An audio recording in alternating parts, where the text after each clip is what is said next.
하시니라. 아멘. 아멘. 할렐루야. 오늘도 우리에게 가장 좋은 것으로 인도하시는 하나님의 이름을 높여드리길 간절히 소원합니다. 우리 서로 바라보시면서 성도의 교제를 나누도록 하겠습니다. 사랑합니다. 축복합니다. 축복합니다. 오늘 이 시간에는 낮아짐의 기쁨이라는 제목을 가지고 함께 말씀을 나누기를 소원합니다. 누가복음 18장은 다양한 이야기로 구성이 되어 있는 그런 곳입니다. 과부와 불의한 재판장에 관한 비유, 바리새인과 세리의 비유, 어린아이들을 금하지 말라, 부자 관리, 그리고 예수님의 순환 예고, 그리고 여리고 맹인을 치유하신 사건이죠. 그 중에 오늘 본문을 예수님께서 비유로 말씀하시는 의도가 있습니다. 오늘 본문 9절에 보면은 자기를 의롭다고 믿고 다른 사람을 멸시하는 자들을 일깨우기 위함이라는 것이죠. 그러면서 대표적인 두 부류의 사람을 소개하고 계십니다. 누구와 누구입니까? 바로 바리새인과 세리입니다. 이 비유는 바리새인과 세리가 기도를 하기 위해서 성전에 올라갔다라는 것으로부터 시작이 됩니다. 바리새인이 성전에 기도하러 올라갔다라는 것은 사실 전혀 놀랄 만한 그런 일은 아닙니다. 바리새인들은 아주 경건한 그런 사람들이었기 때문이죠. 그러므로 성전은 바리새인들에게는 아주 익숙한 그런 장소였습니다. 이들은 하루에 3번씩 오전 9시, 낮 12시, 오후 3시 성전에 올라가서 기도를 했던 것이죠. 또한 모세의 율법을 잘 지키기 위해서 부단히도 노력을 했던 그런 사람들입니다. 그러므로 이들은 당시에 많은 이스라엘 백성들에게 많은 존경을 받을 수가 있었습니다. 하지만 바리새인들과는 달리 세리가 기도하러 성전에 올라갔다라는 이 사건은 아주 놀라운 사건인 것이죠. 왜냐하면 세리는 죄인의 대명사였기 때문입니다. 당시 사람들은 죄인 하면 자연스럽게 두 부류를 언급했습니다. 바로 세리와 창녀인 것이죠. 그중 세리는 자신의 주머니를 채우려고 동족이었던 이스라엘 백성들의 토색, 즉 억지로 뺏는 일들을 자행했던 그런 사람들입니다. 비록 세리는 이스라엘의 백성 중에 한 사람이었지만 로마의 편에 서서 동족의 피를 빨아먹는, 마치 우리나라가 일제 압제 가운데 있을 때 일본을 찬양하고 그들을 위해서 일했던 친일파와 같은 그런 부류의 사람들이라는 것이죠. 예수님께서 바리새인과 세리를 통해 하나님의 말씀을 설명하는 이 교훈은 단순한 비유를 넘어서서 당시에 실제로 일어나고 있었던 일들을 언급하고 계시는 것입니다. 이 시간에 이들의 기도를 함께 살펴보면서 예수님께서 말씀하시고자 하는 것이 무엇인지 함께 나누며 우리의 삶을 돌아볼 수 있는 귀하고 복된 시간이 되기를 간절히 소망합니다. 먼저 바리새인의 기도를 함께 살펴보겠습니다. 본문 11절과 12절 말씀 함께 봅니다. 같이 읽겠습니다. 시작. 바리새인은 서서 따로 기도하여 이르되 하나님이여 나는 다른 사람들 곧 토색, 불의, 간음을 하는 자들과 같이 아니하고 나는 일에 2번씩 금식하고 또 소득의 11조를 드리나이다 하고. 아멘. 바리새인은 실로 좋은 사람이었습니다. 그가 11조를 드린다라는 것은 가난한 자들의 생각하는 자비로움이 그에게 있었다라는 것을 뜻하고 있는 것이고, 또한 간음하지 않았다라는 것은 그가 가정에 충실한 사람이었다는 것을 알려주고 있는 것이죠. 지금 바리새인은 일종의 감사의 기도를 하나님께 드리고 있습니다. 그런데 바리새인의 이 기도를 자세히 살펴보면 이상한 점을 우리가 발견할 수가 있습니다. 올해 들어서 우리 성도들이 하나님께 올려드리는 감사헌금의 내용들을 주보를 통해서 나누게 되면서 더욱 격려하고 축하해 줄 수 있어서 이 또한 감사의 제목이 되는 것 같습니다. 이러한 감사의 제목들을 잘 살펴보면 보통 하나님 이렇게 할 수 있도록 내 삶을 이끌어 주셔서 또 인도해 주셔서 감사합니다라고 보통은 이렇게 기록을 한다는 것이죠. 무슨 말입니까? 보통은 하나님께서 나의 삶에 개입하셔서 하신 일에 대해서 우리는 보통 감사의 내용을 기록하고 그 감사의 내용을 하나님께 올려드린다는 것입니다. 그렇다면 오늘 이 바리새인의 기도는 어떤가요? 그는 하나님 감사합니다라고 이야기를 하면서 자신이 한 일들에 대해서 그 다음에 계속해서 이어가고 있습니다. 그가 밝히고 있는 이 모든 일들은 좀 더 자세히 살펴보면 크게 두 가지로 나눠볼 수가 있습니다. 먼저는 율법에 기록된 내용들입니다. 그는 철저히 하나님의 율법에 기록된 내용들을 최선을 다해서 지켰습니다. 최소한 다른 사람들이 남의 것을 빼앗는 일, 불의, 간음을 하지 않았죠. 그리고 소득의 11조도 하나님께 구별하여서 드렸습니다. 이런 것들은 하나님께서 모세를 통해서 반드시 지켜야 한다고 말씀하신 것들이죠. 바리새인은 이러한 것들을 잘 지켰기 때문에 지금 자신의 옆에서 기도하고 있는 세리보다 자신이 더 낫다라고 스스로 평가를 하고 있는 것입니다. 또 다른 내용은 율법에 기록이 되지 않은 그런 내용들입니다. 어떤 것이 율법에 기록되지 않았을까요? 바로 일주일에 2번씩 금식하라는 내용이 율법에 기록되지 않았다는 것이죠. 이 내용을 하나님은 언급하지 않았습니다. 그렇다면 바리새인은 왜 이 내용을 언급했던 것일까요? 그는 이러한 행동을 함으로써 자신이 다른 사람들보다 더 고귀하고 더 도덕적인 사람이라는 것을 증명하려는 것입니다. 실제로 랍비 문학을 살펴보면 이와 유사한 기도가 이루어졌다는 것을 발견할 수가 있습니다. 말씀을 준비하면서 메시아 예수님의 시대와 삶이라는 책에서 기록된 바빌로니아 탈무드에 기록된 기도와 축도가 있어서 이 시간에 함께 소개하기로 합니다. 화면 한번 보여주세요. 제가 읽어드립니다. 주 나의 하나님 감사합니다. 저를 이 학교에 앉아있는 자들 사이에 있게 하시고 길 모퉁이에 앉아있는 자들과 함께 있지 않게 해주셔서 감사합니다. 저도 일찍 일어나고 저들도 일찍 일어납니다. 저는 율법의 말씀을 위해 일찍 일어나고 저들은 허망한 것들을 위해서 일찍 일어납니다. 저도 일하고 저들도 일합니다. 저는 일하고 보상을 받고 저들은 일하고 아무 보상도 받지 못합니다. 저도 달리고 저들도 달립니다. 저는 장차 올 세상의 삶을 향해 달리고 저들은 멸망의 구렁텅이를 향해 달립니다. 여러분 어떤가요?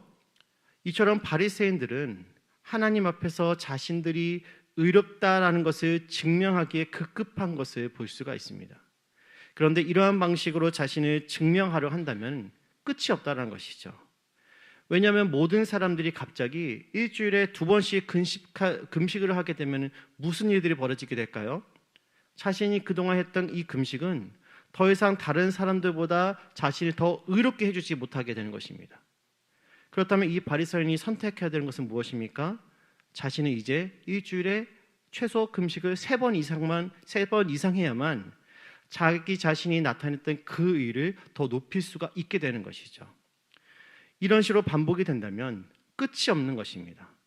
결국 자기 자신이 스스로 만들어가는 이 의는 스스로를 올가매고 잘못된 믿음에 갇혀서 영원토록 헤어나지 못하도록 만드는 것이죠. 그러므로 지금 바리새인의 기도를 정리를 해보면 그의 기도는 철저히 자기 중심의 기도라는 것입니다. 이와는 반대로 오늘 세리의 기도는 어떻습니까? 우리 세리의 기도를 함께 살펴보기 원합니다. 우리 13절 말씀 함께 보겠습니다. 13절입니다. 시작. 세리는 멀리 서서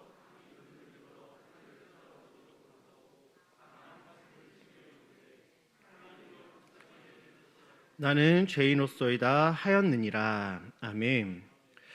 여기서 세리가 고백한 나는 죄인으로소이다 라는 이 부분을 영어 성경으로 보면은 시너로 번역이 되어 있습니다. 그런데 헬라어 원문을 살펴보면은 더 시너로 정관사가 사용이 된 것을 볼 수가 있습니다. 무슨 차이일까요? 시너는 많은 죄인들 가운데 한 사람이라는 그런 뜻입니다. 그런데 더 시너는 죄인 그 자체를 이야기한다는 것이죠. 좀 더 정리를 해보자면은 전자는 언제든 내가 지은 죄는 그에 상응하는 대가, 그 징역을 살고 나온다든지 벌금을 낸다든지 하면은 사라질 수 있는 그런 죄를 지은 사람 중에 한 사람이라는 뜻이고, 후자는 죄 자체를 지칭하는 것입니다. 그 세리는 자기 자신의 죄덩어리라고 지칭을 하면서 자신은 죄를 지을 수밖에 없기 때문에 내 안에 있는 죄를 컨트롤할 수 있는 그런 힘이 나에게는 없기 때문에 하나님께서 자비를 베풀어 주시지 않는다면 내 삶에는 아무런 소망이 없다는, 바로 전적으로 하나님의 자비를 의존하는 그러한 고백인 것입니다. 사랑하는 성도 여러분, 우리가 의롭게 된 것이 우리의 노력으로 된 것입니까? 아니면 하나님의 은혜로 된 것입니까? 우리가 의롭게 된 것은 더 신하라고 고백하고 있는 그 참된 회개를 통해 하나님의 선물 곧 예수 그리스도를 통해서 의롭게 된 것인 줄을 믿으시길 바랍니다. 이를 신학적인 용어로 바로 칭의라고 이야기를 합니다. 칭의는 법률 용어이죠. 판사가 죄인에게 무죄임을 선고할 때 사용하는 용어가 바로 칭의입니다. 하나님은 예수 그리스도를 통해서 저와 여러분들에게 이제 의롭게 되었다고 선포하여 주셨습니다. 그렇다면 지금 나의 상태는 실제로 의로운 사람입니까? 여러분들이 스스로 생각할 때 나는 정말로 죄가 없고 의로운 사람이라고 말할 수가 있습니까? 그렇지 않을 것입니다. 아무도 그렇게 자신 있게 말할 수 없을 것입니다. 하나님은 우리에게 너는 이제부터 예수 그리스도를 믿었기 때문에 너는 의롭다라고 하나님께 칭하셨지만 우리는 여전히 죄 가운데 거하며 죄인으로서의 삶을 살아가는, 그리고 죄인의 삶이 너무도 익숙한 그런 존재들이라는 사실이죠. 그러므로 우리는 이제 어떻게 해야만 하는 것입니까? 우리는 매일매일 매 순간순간 낮아져야만 한다라는 것입니다. 오늘 세리가 하나님 앞에서 납작 엎드려서 하나님 나는 죄인입니다 라고 고백했던 것처럼 우리도 코람데오 바로 하나님 앞에서 납작 엎드려 주님 나는 죄인입니다, 나를 불쌍히 여기소서라는 그 가슴을 치는 진정한 고백이 우리의 입술과 우리의 영혼을 통해 하나님께 고백이 되어져야만 한다라는 것이죠. 바리새인은 사람들의 존경을 한 몸에 받고 있음에도 불구하고 자기 자신을 위해서 그렇게만 살아왔습니다. 그렇게 스스로를 높이며 그것에 만족하며 살아왔죠. 반대로 세리는 사람들의 멸시를 받으며 살아왔지만 하나님 앞에서 낮아지며 하나님의 자비로만 살아가기 위해서 노력하였습니다. 우리가 사는 시대에도 이런 사람들이 많이 있습니다. 우리 교회 안에도 존재할 수가 있는 것이죠. 사실 교회에서 신앙이 좋은 사람들의 기준으로 제시하는 것들이 무엇입니까? 주일 성수를 잘하고 교회 봉사를 열심히 하고 헌금을 잘 내고, 이러한 부분들이 흔히 교회에서 저 사람 신앙 좋은 사람이야 라고 판단하는 그런 기준이 되지는 않습니까? 그런데 오늘 본문에서 이에 해당하는 사람이 누구였습니까? 바리새인들이었다는 것입니다. 그리고 예수님은 그러한 바리새인들을 책망하셨죠. 앞에서 언급했던 이러한 기준들은 잘못된 것은 아닙니다. 그렇게 살아야만 하는 것이죠. 하지만 아무리 신앙생활을 잘해도 정작 그 안에는 스스로를 높이고자 하는 욕망으로 가득하다면, 하나님보다 더 높아지고자 하는 바벨탑을 우리 안에서 세우고 있다면 그 사람은 참된 그리스도인이 아닌 바로 예수님께서 책망하시는 종교인에 불과하다라는 사실입니다. 우리가 살고 있는 시대에 이런 바리새인과 같은 종교인들이 너무 많다라는 것이 우리의 가슴을 치며 슬퍼야 되는 일이라는 것이죠. 반면에 이 시대에 세례와 같이 스스로가 죄인임을 고백하고 오직 하나님의 주권을 인정하며 그분의 인도하심을 바라보고 살아가는 참된 그리스도인들을 찾아보기는 참으로 어려운 것만 같습니다. 오늘 예수님께서 우리에게 다음과 같이 말씀하십니다. 우리 본문 14절 말씀 같이 읽도록 하겠습니다. 14절입니다. 시작. 내가 너에게 이르노니 저 의인이 아니고 이 사람이 의롭다 하심을 받고 그의 집으로 내려갔느니라. 무릇 자기를 높이는 자는 낮아지고 자기를 낮추는 자는 높아지리라 하시니라. 아멘. 예수님은 제자들에게 그리고 저와 여러분들에게 말씀하시지 않으셨습니다. 그분은 실제로 그러한 삶을 사셨죠. 가장 높은 곳에 계셔야 할 분이 저와 여러분들을 위해서 가장 낮은 곳으로 오신 것입니다. 그리고 그 섬김의 모습을 죽기까지 우리에게 보여주셨습니다. 아니 부활 후 승천하시는 그 마지막까지도 제자들에게 몸소 행동으로 보여주셨죠. 예수님이야말로 자기 자신을 가장 낮추신 그러한 분이십니다. 예수님께서 가장 낮은 곳으로 가셨을 때 하나님께서 그를 어떻게 하셨습니까? 가장 높은 것으로 올려주셨다라는 것입니다. 그러므로 사랑하는 성도 여러분, 우리도 예수님의 마음을 본받아서 더욱 낮아질 수 있기를 간절히 원합니다. 만약 우리 가운데 자기 자신이 하나님의 자비가 없이는 살 수 없음을 인정하고 더욱 낮은 곳으로 가서 다른 사람들을 세워주기 원하는 그런 사람들이 있다면 하나님은 반드시 그를 들어서 높여주실 것입니다. 저와 여러분 모두가 그렇게 될 수 있기를 간절히 소원합니다. 이제 말씀을 정리하도록 하겠습니다. 성경은 많은 곳에서 교만에 대한 경고와 함께 겸손에 대한 하나님의 호의를 말하고 있습니다. 그 중에서도 야고보서 4장 6절을 보려면 이런 말씀이 기록이 되어 있죠. 함께 보도록 하겠습니다. 야고보서 4장 6절입니다. 시작. 그러나 더욱 큰 은혜를 주시나니 그러므로 일렀으되 하나님이 교만한 자를 물리치시고 겸손한 자에게 은혜를 주신다 하였느니라. 아멘. 사랑하는 성도 여러분, 하나님의 은혜와 긍휼을 누리시기를 원하십니까? 그분의 인정과 축복을 경험하시기를 원하십니까? 그렇다면 겸손하시기 바랍니다. 마음을 낮추시고 하나님의 능하신 그 손 아래서 겸손하시기 바랍니다. 하나님은 겸손한 자에게 반드시 은혜를 베푸십니다. 하나님의 나라에는 많은 역전의 법칙들이 있습니다. 그 중에 하나가 낮추면 높아주신다라는 것이죠. 하나님께서 가장 낮은 곳으로 오신 예수님을 가장 높은 곳으로 높여주신 것처럼 그 예수님을 주로 부르는 우리에게도 하나님은 동일하게 역사해 주실 줄 믿습니다. 하나님의 은혜를 입고 세상을 이기는 하나님의 교회가 되려면 우리도 낮아지고 우리도 겸손해져야만 한다는 것이죠. 하나님이 인정하시는 그리스도인, 하나님이 기뻐하시는 그리스도인이 되기를 원한다면 우리는 반드시 낮아져야만 한다는 것입니다. 미국에서 가장 존경받는 대통령으로 손꼽히는 인물 중에 지미 카터 대통령이 있습니다. 내면 세계 질서와 영적 선장이라는 세계적인 기독교 베스트셀러를 쓴 고든 맥도날드는 전 미국 대통령이었던 이 지미 카터와 함께 집 없는 사람들에게 집을 지어주는 헤비타트 운동 현장에서 같이 일한 경험이 있었습니다. 그는 카터 대통령의 바로 옆에서 배정이 되어 가까이에서 그를 잘 관찰할 수가 있었죠. 그에 의하면은 카터는 누구보다도 성실하게 일하면서 늘 먼저 현장에 도착해서 현장을 둘러봤고 또 누가 함께 사진 한 장 찍자고 하면은 작업이 다 끝날 때까지 기다리라고 그렇게 했다고 합니다. 식사 시간이 되면은 식당용 대형 텐트에 모이게 되는데 그는 언제나 줄 맨 끝에 섰고 다른 사람들과 같이 이동 시 화장실과 같은 숙소를 또한 사용했다고 합니다. 그는 미국의 전 대통령으로서 누릴 수 있는 모든 그 특별 대우들을 다 거절하고 땀을 흘리며 다른 사람들을 섬겼던 것이죠. 그가 가장 존경받는 전직 대통령이 될 수 있었던 것은 바로 이러한 겸손한 마음이 그에게 있었기 때문이 아닌가 생각이 듭니다. 여러분, 기억할 수 있기 원합니다. 우리가 의롭기 때문에 또 우리가 똑똑하기 때문에 우리에게 능력이 있기 때문에 우리가 더 잘난 것이 있기 때문에 하나님이 우리를 쓰시는 것이 아닌 것을 잊지 마시기 바랍니다. 오히려 우리가 더 약해지고 더 낮아지고 마음으로 더 겸손해질 때 그럴 때 주께서 우리에게 은혜를 베푸사 우리를 사용하시는 것입니다. 그러므로 오늘 세례처럼 참으로 가난한 마음으로 상하고 애통하는 심령으로 주님께 기도하고 은혜를 구하시는 성도 여러분 되기를 간절히 원합니다. 하나님이여 저를 불쌍히 여기소서 나는 죄인으로소이다.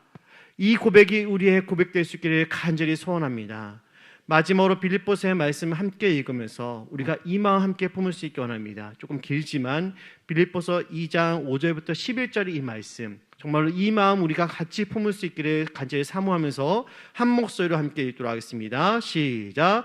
너희 안에 이 마음을 품으라 곧 그리스도 예수의 마음이니 그는 근본 하나님의 본체시나 하나님과 동등됨을 취할 것으로 여기지 아니하시고 오히려 자기를 비워 종의 형체를 가지사 사람들과 같이 되셨고 사람의 모양으로 나타나사 자기를 낮추시고 죽기까지 복종하셨으니 곧 십자가에 죽으심이라. 이러므로 하나님이 그를 지극히 높여 모든 이름 위에 뛰어난 이름을 주사 하늘에 있는 자들과 땅에 있는 자들과 땅 아래에 있는 자들로 모든 무릎을 예수의 이름에 꿇게 하시고 모든 입으로 예수 그리스도를 주라 시인하여 하나님 아버지께 영광을 돌리게 하셨느니라. 아멘.